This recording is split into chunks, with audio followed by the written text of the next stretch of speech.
अगर आप नोटिस करते हैं कि आपका नोज़ जो है नाक बंद रहता है या फिर सांस में कोई प्रॉब्लम होती है तो ये वीडियो आपके लिए है। मैं रिसर्च कर रहा था और मुझे बड़ी ही इंटरेस्टिंग किस्म की एक स्टडी मिली और ये स्टडी में कुछ लोग थे और उनके तकिए थे जो पिलोज़ होते हैं और ये स्टडी हो रही थी कि लोगों के जो तकिए होते हैं उनमें जरासीम किस तरह के होते हैं और क्या होता है। और मैं शॉक हो गया ये स्टडी देख के कि ये जो लोग थे इनके तकियों में कई हज़ार किस्म के स्पोर्स मिले, फंगस स्पोर्स। स्पोर वो फंगस होता है जो इनएक्टिव होता है, हमारी फ़िज़ा में हवा में फैले होते हैं, लेकिन जब ये आपके तकिए में जब आप सर रखते हैं, सांस लेते हैं जहाँ से, जब वहाँ आ जाए तो फिर प्रॉब्लम हो जाती है। तो इसमें स्टडी में नज़र ये आया कि आपके सिर्फ 1 ग्राम तकिए में, तकिया इतना बड़ा होता है, एक छोटे से पार्ट तकिए के कई हज़ार किस्म के फंगस स्पोर्स उस छोटे से पार्ट में थे।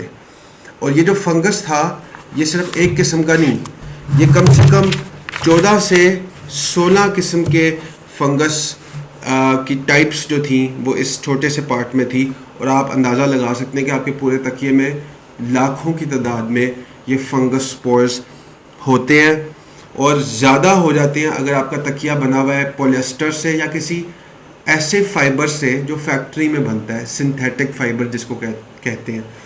तो ये बहुत एक इम्पोर्टेंट या एक वजह है आपका नाक के मसलों का, सांस के मसले जो होते हैं, रेस्पिरेटरी मसले होते हैं, एलर्जी के जो मसले होते हैं, फंगल एलर्जी लोगों की होती है, इनको समझ नहीं आती कि किस वजह से हो रहा है।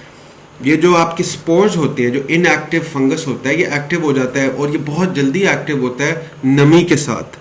अगर आपका पसीना आपके तकिए पे है या वो थूक है तकिए पे तो ये फ़ौरन एक्टिवेट होते हैं, ये बढ़ना शुरू हो जाते हैं। इनएक्टिव फॉर्म में स्पोर्स होते हैं, फिर ये एक्टिवेट हो जाते हैं और उसके बाद एक्टिवेट होके ये अपनी जड़ें बना लेते हैं आपके तकिए के अंदर।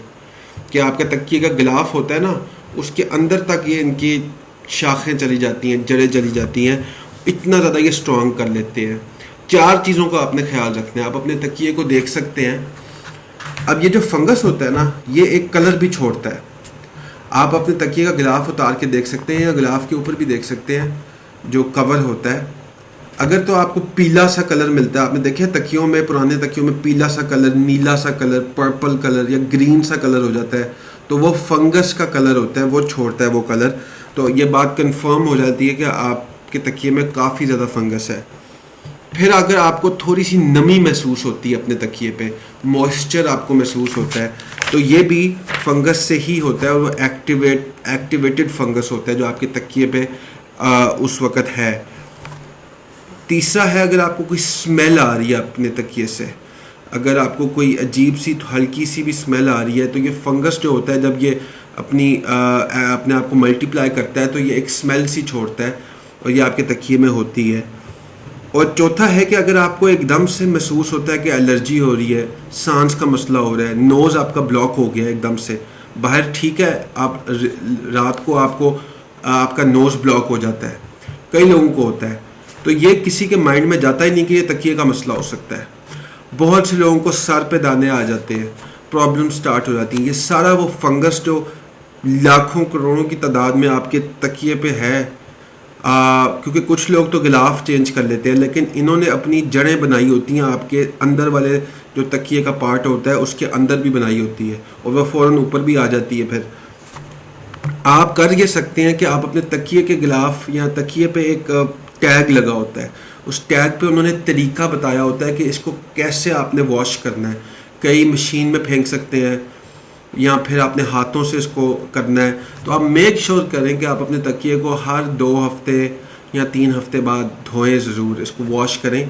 और वॉश करने से ज़्यादा इम्पोर्टेंट है इसको 100% ड्राई करना, मुकम्मल तौर पे इसको आपने सुखा देना है, क्योंकि हल्की सी भी नमी होगी तो फंगस फिर बहुत ज़्यादा ग्रो करना शुरू हो जाएगा फ़ौरन से। जो आपके तकिए के गिलाफ हैं, ये जो आपके पिलो केसेस होते हैं, वो आपने हर 3 दिन बाद वॉश करने हैं। मैंने बहुत से लोग देखे जिनके 10-10 साल तकिए वो यूज़ करते हैं। तो आप कोशिश ये करें कि आप अपने 1 साल में तकिया चेंज कर लें, उसको आप इस्तेमाल मत करते रहें। और ये प्रैक्टिस आम प्रैक्टिस है कि सालों साल तकिए चल रहे होते हैं, और फिर उसके साथ जो बीमारियां होती हैं, आपकी इम्यूनिटी ख़राब हो जाती है, आपके नाक का मसला, आपके छाती का मसला, आपके रेस्पिरेटरी प्रॉब्लम्स। तो ये कितना बड़ा इशू है जिससे लोगों का माइंड ही नहीं जाता कि आपके तकिए की वजह से भी ये प्रॉब्लम हो सकती है।